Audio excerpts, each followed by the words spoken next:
Hello, fellow hermit crab aficionados.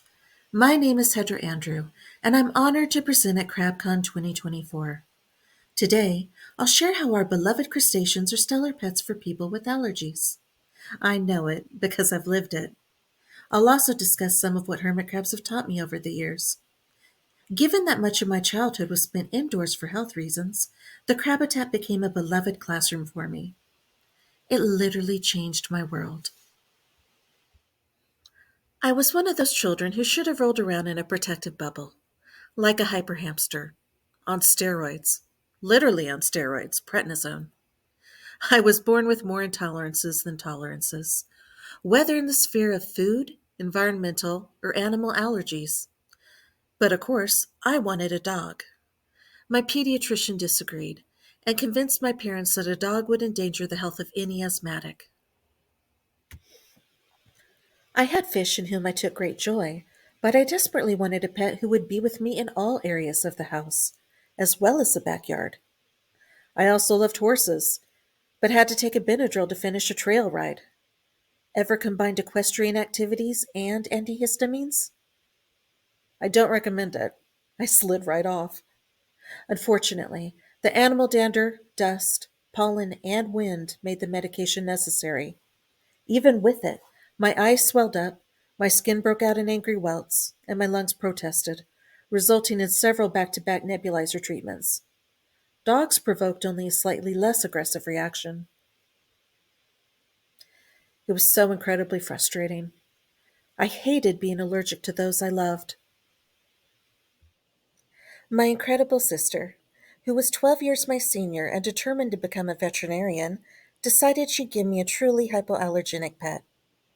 Unbeknownst to me, she spent the night before my 6th birthday wide awake, a pair of hermit crabs in her bedroom. While not exactly keen on them, and concerned that they'd somehow escape their enclosure and pinching would commence, she was correct in guessing that I'd adore them and wouldn't experience any type of adverse reaction. As well, seeing as they don't carry any zoonotic diseases, my weakened immune system wouldn't be at risk of being compromised. True enough, the Hermes were my favorite birthday gifts by far. I named them Happy and Sam, and it was love at first sight. As a family, we didn't know a great deal about hermit crabs. They lived in a rather large goldfish bowl. I cringe now to think about it. There was no way that ideal humidity and/or heat was maintained, yet they somehow soldiered on, even while subsisting on different types of commercial fish flakes, subpar at best, which were supplemented with snacks, consisting of whatever I was eating at the time. They had one bowl of treated water. No salt water was given. Eco Earth? Hadn't heard of it. Yes, it pains me to remember these missteps. At least they had extra shells, although those admittedly came a few weeks later. Looking back at how they started out in our home, it's amazing that Happy and Sam lived as long as they did. While we were unskilled and not in the least bit learned as to providing the best environment for Happy and Sam, my sister and I learned more and more about their species. As a result, they grew to have an abundance of sand, the aforementioned shells, their treated water was switched out for aquarium salt water, still not optimal given the dual pool system captive hermit crabs require, and a great deal of interaction. Indeed, I took Happy and Sam out of their tank frequently. Suddenly my allergies didn't matter, because I was sharing my life with these incredible creatures. The days I had to remain indoors due to the wind, those were no longer seen as punishments for weak lungs. Happy and Sam were with me. I was no longer alone in my room, staring out my window at a world in which I could half participate. I began to build a different experiential world, one largely based on understanding these fascinating crustaceans. As it turned out, hermit crabs would become a legacy. My sweet sister, who was the center of my universe, passed away just a few months after my 6th birthday. I would forever link hermit crabs to her memory. Following my sister's passing, my grieving family moved cross country. Happy and Sam traveled well in a reptile carrier. I remember taking them into a Wendy's somewhere in the Southwest. It could have been New Mexico. It could have been Arizona. All I knew is that it was very hot, and I was very hungry. Happy and Sam scampered across the table and shared my hamburger. This drew many startled looks and raised eyebrows from other patrons, but nobody objected. That little snapshot says quite a bit. As a 7-year-old, it didn't dawn on me as to how incredible it was that I hand-fed Happy and Sam. It didn't register that winning the trust of these little crabs was astonishing. With childlike precognition on that earlier birthday, I simply knew that we'd be the best of friends. They didn't make me cough or sneeze. They simply made me smile. They weren't consolation prize companions whatsoever, but rather fabulous in their own right.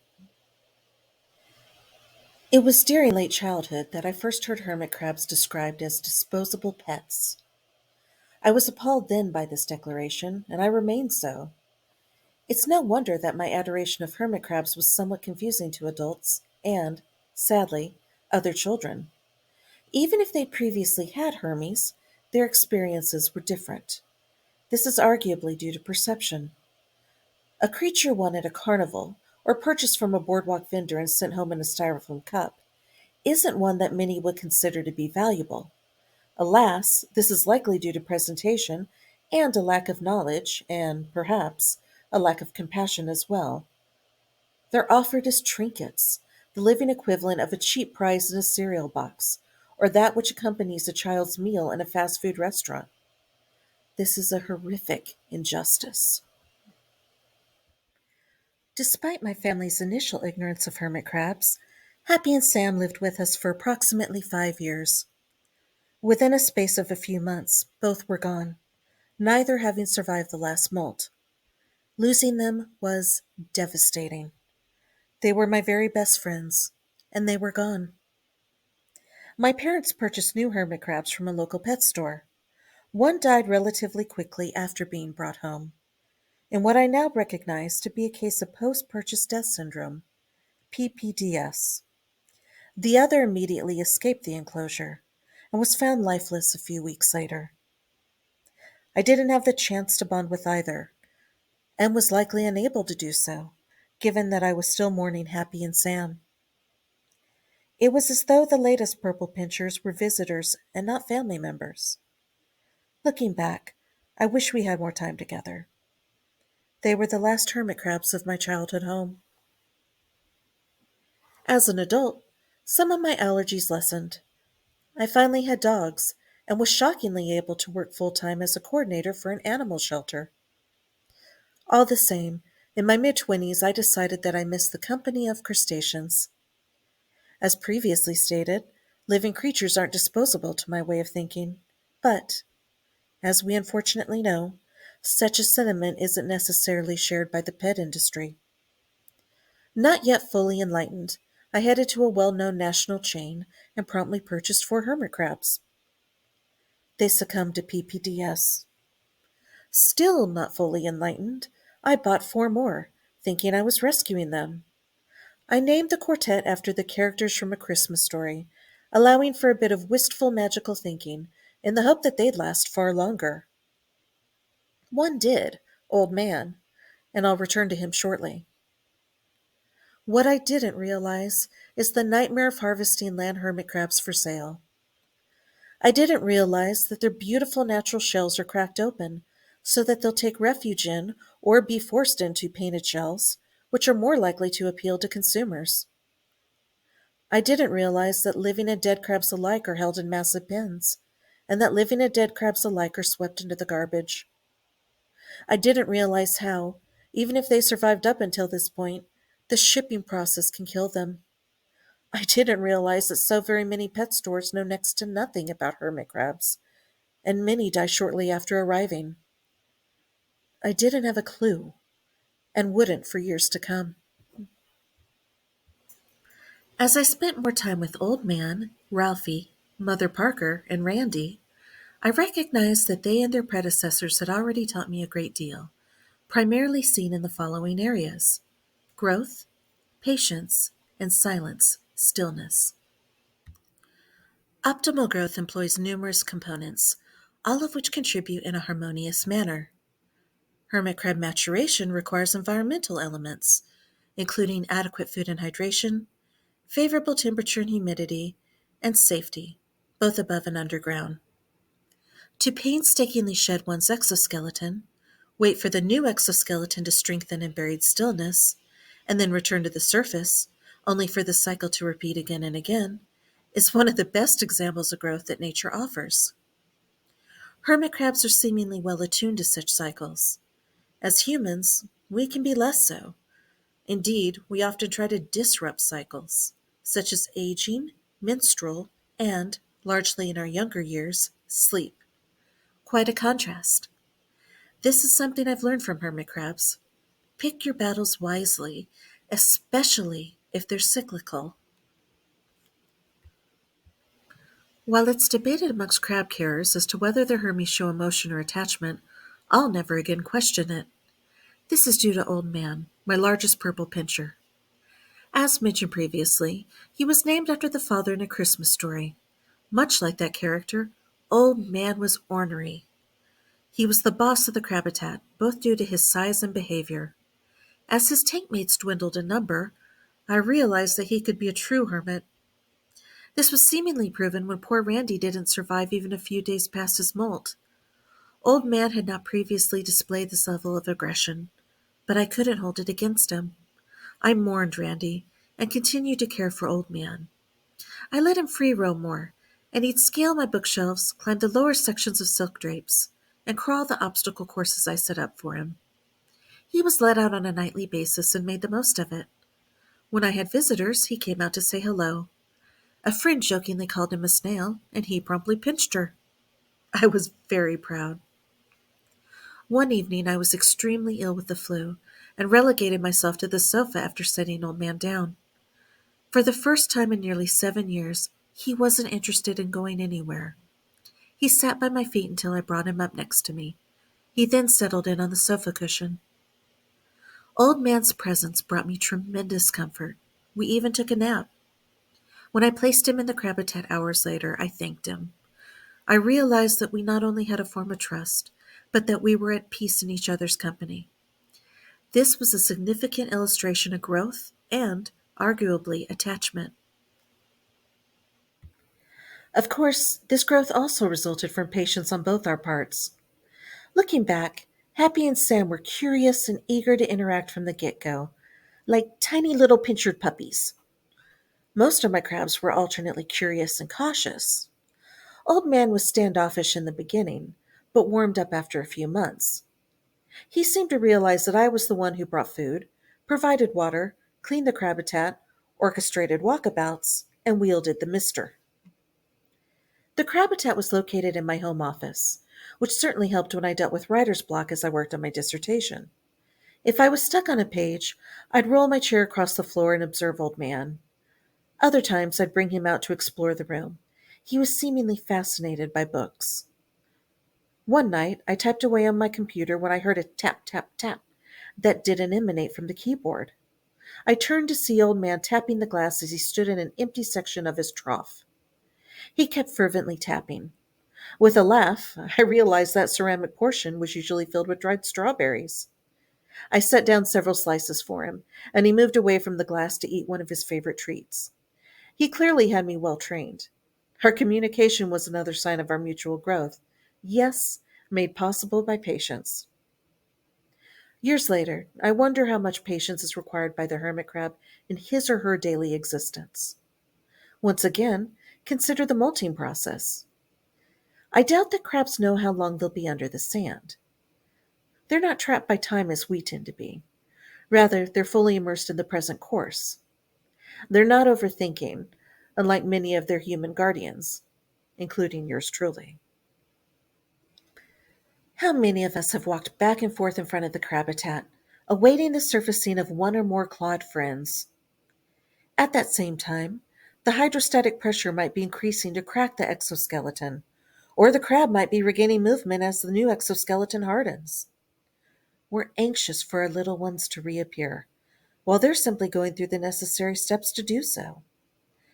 As odd as it may sound, considering the molting process has aided me in personal times of impatience.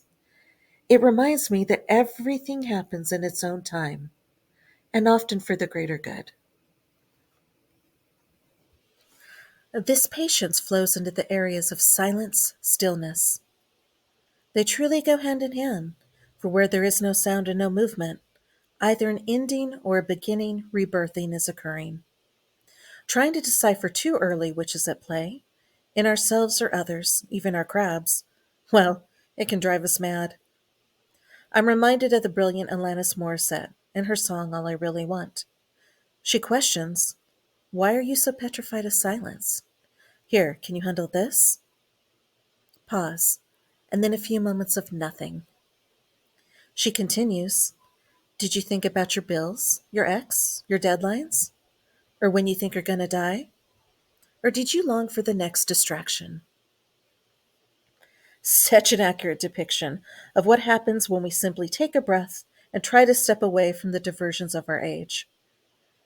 This is to say, I've never witnessed a hermit crab stoke the angst of tomorrow. I want to be more like a hermit crab. I want to be content in the now and fully comfortable in the silence, stillness. As a hermit crab rests in what appears to us to be limbo, change is taking place. Have you ever seen a crab fight the molting process? Yet we tend to fight silence and stillness. Perhaps it's because humans are encouraged to be consumed by thoughts of mortality. I reiterate, stillness and silence need not equal death. And yet, what about when they are just that? I've lost numerous hermit crabs to molting, old man amongst them. 2+ months into his last molt, and I just knew. There wasn't any smell at that time, or any indication that something had gone awry. I keenly felt a sense of absence in his crab-habitat, a vacuum of sorts that hadn't been there previously.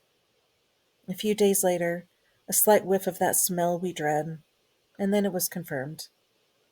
My pal was gone. Sometimes loss hits us in such a way that tears aren't possible. Old man's death affected me in this manner. I missed him tremendously. I grieved his passing more than even I would have predicted. Molting is obviously a very difficult and even fragile process. I've heard that upwards of 10% of crustaceans die during it.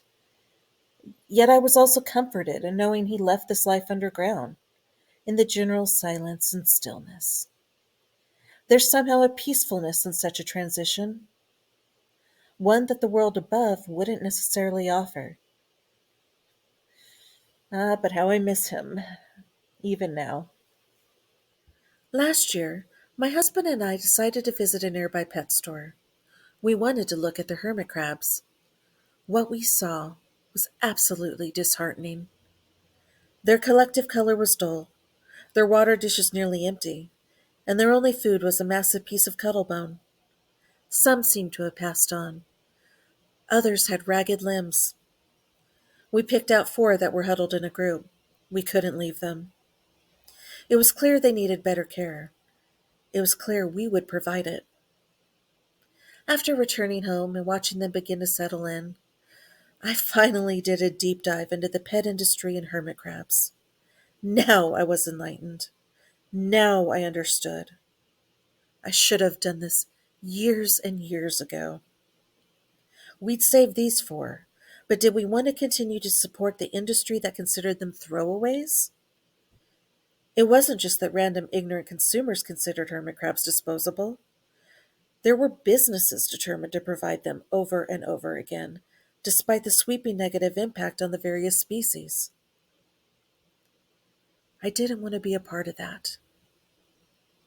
To our relief, we didn't lose Walt, Henry, Ferg, or Nighthorse, named after characters from the Longmire series, to PPDS. They molted again, and thrived. In an almost eerie parallel to the series' characters, Walt, Henry, and Nighthorse all have swaggering personalities, while Ferg is a true sweetheart. I'm so grateful that they're here. I'm also grateful to know that there are options other than the chain stores. Hermit House, Josh's Frogs, and adoption, as made possible through many Facebook hermit crab or general pet rehoming groups, are wonderful alternatives. Those will be our future choices. Admittedly, there were silver linings in a childhood linked to autoimmune disorders. One of the most impactful was my sister thinking outside of the box of typical pets, and thus introducing me to Happy and Sam. Obviously, one need not be allergic to the world at large to enjoy the company of hermit crabs, but I can tell you that they opened up my world immensely. They turned a drawback into an opportunity for learning, an experience of wonder that is ongoing even today.